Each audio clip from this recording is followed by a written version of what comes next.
Сакам да сум мала, шарена куќа, како од волшебните бајки, да ги собере сите ретки деца, заедно со нивните загрижени мајки, да преноќат спокојно и мирно, само една безгрижна ноќ. Утре дента да се разбудат здрави, со нови сили и супермоќ. Јас пак сакам да сум весел поток, со чиста и бистра вода. Секое ретко дете кога би се измило со мојата лековита вода.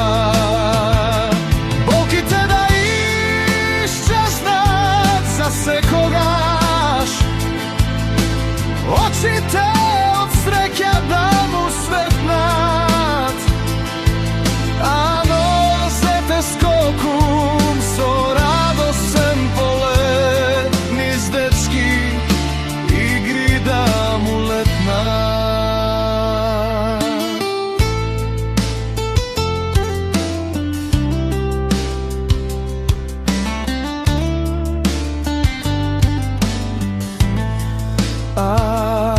Јас пак сакам да сум лекар истражувач,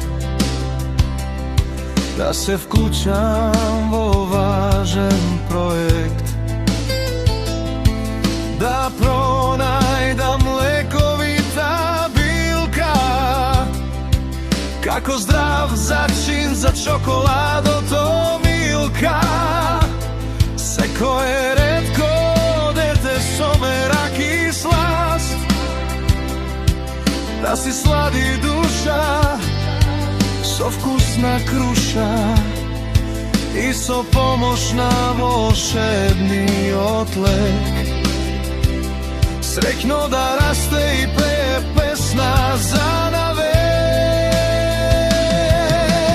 Колку убаво би било светот здрави деца да го златат, болеста и страдањата